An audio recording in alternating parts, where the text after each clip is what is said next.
10월 10일 월요일 진실, 거짓말, 오해.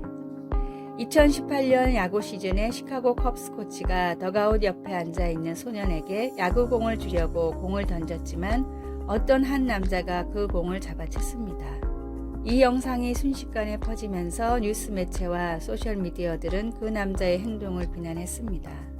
하지만 이 영상을 봤던 사람들은 그 전후 사정을 알지 못했습니다. 초반에 이 남자가 파울 타구 공을 잡아서 소년에게 줬고 또다시 그쪽으로 오는 공들이 있으면 서로 나눠 갖기로 약속했던 것입니다. 안타깝게도 24시간이 지나서야 이런 사실이 알려졌습니다. 시청자들이 이미 무고한 사람을 나쁜 사람으로 만들어 해를 가한 뒤였습니다. 우리는 부분적인 정보만 가지고 모든 사실을 아는 것처럼 생각할 때가 너무 많습니다. 현대의 문화 속에서는 전체 이야기를 다 들어보지도 않고 극적인 영상과 선동적인 트윗의 단편만 가지고 사람들을 매도하기 쉽습니다.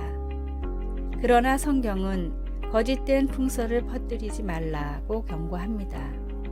비난하기 전에 가능한 모든 노력을 다해 진실을 확인해야 하며 거짓말에 동참하지 않도록 해야 합니다.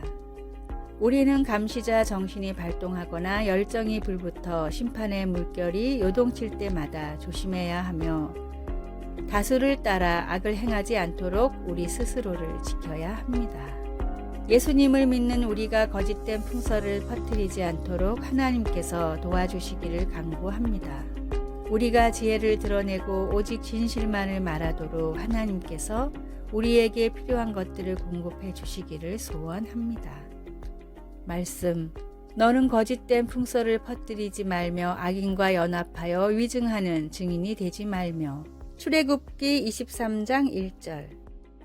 찬송 546장 주님 약속하신 말씀 위에서. 기도, 하나님, 세상의 일들이 너무 빨리 진행되어 무엇이 사실인지 알기가 어렵습니다. 경청하고 주의를 기울이고 진실만을 말할 수 있도록 도와주소서. 예수님의 이름으로 기도드립니다. 아멘.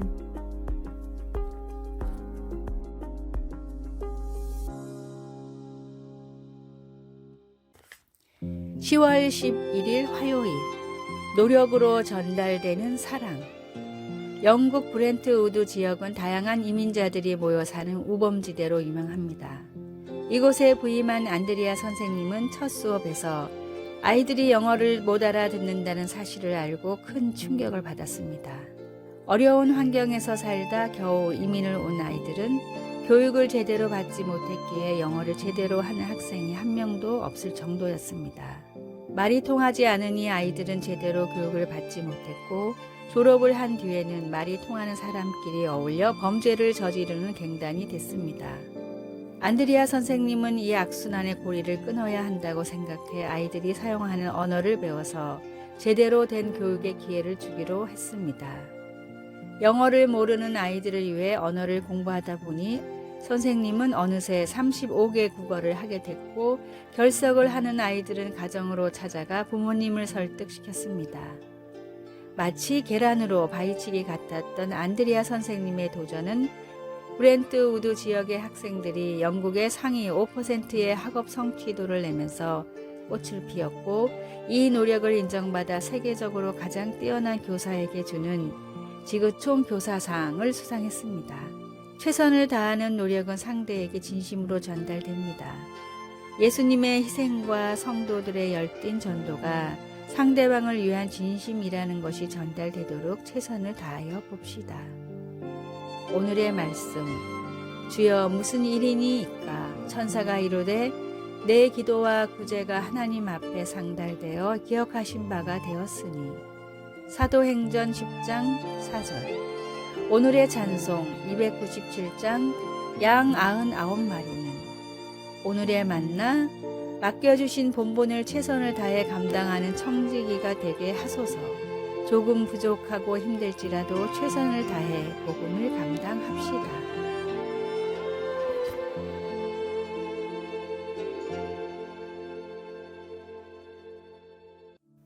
(10월 12일) 수요일. 하나님은 잘 들으십니다. 가정에서 사용하는 스마트 기기들에 내재되어 있는 음성 보조 장치는 가끔씩 우리가 하는 말을 잘못 알아듣습니다. 6살 된 어린아이가 집에 있는 새로운 기기에 대고 과자와 인형집에 대해 얘기했는데 나중에 아이 엄마는 과자와 인형집이 배달되고 있다는 이메일을 받았습니다. 런던의 어떤 가정에서는 주인이 온라인으로 물건을 사본 적이 전혀 없었는데 말하는 앵무새가 주인 모르게 금으로 된 선물 박스 패키지를 주문한 일도 있었습니다. 또 어떤 사람은 기기에게 거실 불을 켜라고 했더니 방은 없습니다 라는 대답을 들었습니다. 그러나 우리가 하나님께 이야기할 때 하나님이 그렇게 잘못 알아듣는 경우는 전혀 없습니다. 하나님께서 결코 혼동하지 않으시는 이유는 우리 마음을 우리보다 더 잘 아시기 때문입니다. 성령님은 우리의 마음을 살필 뿐만 아니라 하나님의 뜻도 이해하십니다. 바울 사도는 로마에 있는 교회들에게 하나님께서 우리를 성숙시켜 그분의 아들 예수님을 더욱 닮게 하겠다는 그분의 선한 목적을 이루시겠다고 약속하신다고 말했습니다. 우리의 연약함 때문에 우리가 성장하기 위해 무엇이 필요한지 모를 때조차도 성령님은 하나님의 뜻에 따라 우리를 위해 기도하십니다. 하나님께 어떤 말을 해야 할지 고민되고 무엇을 어떻게 기도해야 할지 모르겠습니까? 속마음을 진심으로 말해 보십시오. 성령님은 하나님의 목적을 이해하고 그것을 이루실 것입니다. 말씀, 우리가 알거니와 하나님을 사랑하는 자에게는 모든 것이 합력하여 선을 이루느니라. 로마서 8장 28절.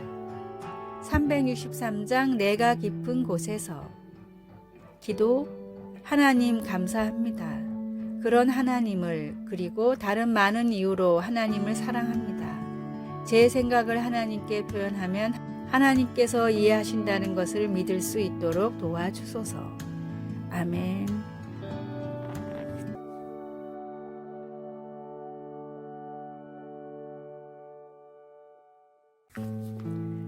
(10월 13일) 목요일 특허를 포기한 이유. 미국 시카고의 한 실험실에서 어떤 남자가 전선을 잡고 서 있었습니다.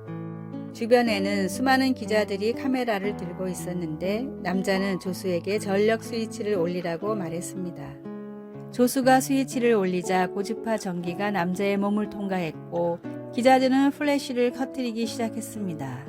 꽤 오랜 시간 몸에 전기를 흘려보냈지만 남자에겐 아무런 이상이 없었습니다. 다음날 신문에는 이런 기사가 대서특필됐습니다.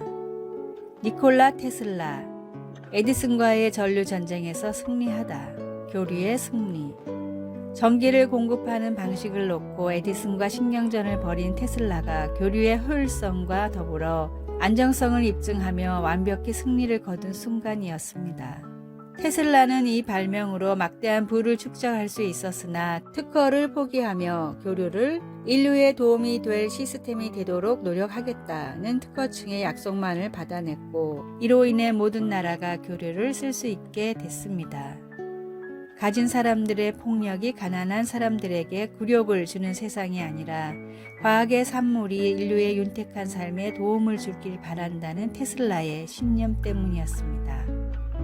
테슬라의 신념과 결단으로 세계가 전기를 편하게 쓸 수 있게 됐듯이 하나님의 아들이신 예수님의 낮아짐으로 우리가 죄와 심판에서 구원받을 수 있게 됐습니다. 끝까지 포기하지 않으시는 하나님의 귀한 사랑의 가치를 마지막까지 잊지 마십시오. 오늘의 말씀, 맡은 자들에게 주장하는 자세를 하지 말고 양무리의 본이 되라. 베드로전서 5장 3절. 오늘의 찬송 283장 나 속죄함을 받은 후. 오늘의 만나 세상에서 가장 귀한 하나님의 사랑을 느끼며 살아가게 하소서.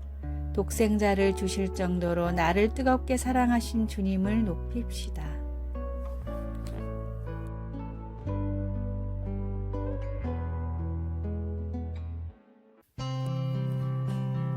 (10월 14일) 금요일 잘 쉬는 것. 시계가 새벽 1시 55분을 깜빡이고 있었습니다.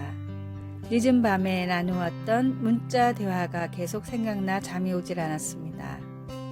실타래처럼 엉켜있는 이불을 풀어 가만히 소파에 펼치고 다시 잠드는 요령을 네이버에서 찾아보았지만 하지 말아야 할 것들에 대한 정보만 눈에 띄었습니다. 낮잠 5분을 자거나 카페인을 섭취하지 말라거나 늦은 오후에 운동을 해서는 안 된다 등등 말입니다. 태블릿으로 계속 읽어가는데 늦은 시간까지 스크린 타임을 가져서는 안 된다는 팝업도 보게 되었습니다. 잘 쉬기 위해서는 이렇게 하지 말아야 할 일들이 있습니다. 구약에서는 하나님이 휴식을 위해 안식일에 하지 말아야 할 규칙들을 주셨고 신약에서는 예수님이 새로운 길을 제시해 주셨습니다. 예수님은 규칙들을 강조하시기보다는 제자들에게 그들과의 관계를 강조하셨습니다. 수고하고 무거운 짐진 자들아 다 내게로 오라. 내가 너희를 쉬게 하리라. 이전 구절에서 예수님은 주님이 우리에게 보여주신 하나님 아버지와 하나라는 지속적인 관계를 언급하셨습니다. 예수님이 하나님 아버지로부터 지속적으로 누리셨던 도움을 우리도 똑같이 경험할 수 있습니다. 잠을 방해하는 활동들은 피하는 게 현명하지만 그리스도 안에서 잘 쉬는 것은 규칙보다는 관계와 더 관련이 있습니다. 우리는 읽던 것을 끄고 내 마음의 짐을 예수님의 내게로 오라고 초대하는 베개 위에 내려놓아야 합니다. 말씀, 수고하고 무거운 짐진 자들아 다 내게로 오라. 내가 너희를 쉬게 하리라. 마태복음 11장 28절. 찬송 287장 예수 앞에 나오면. 기도. 예수님, 주님과의 지속적인 관계 속에서 제가 쉴 수 있도록 불러주시니 감사합니다. 예수님의 이름으로 기도드립니다. 아멘. 아래의 빨간색 글자 구독을 누르시어 더 많은 전도의 열매를 맺으시기를 기도합니다.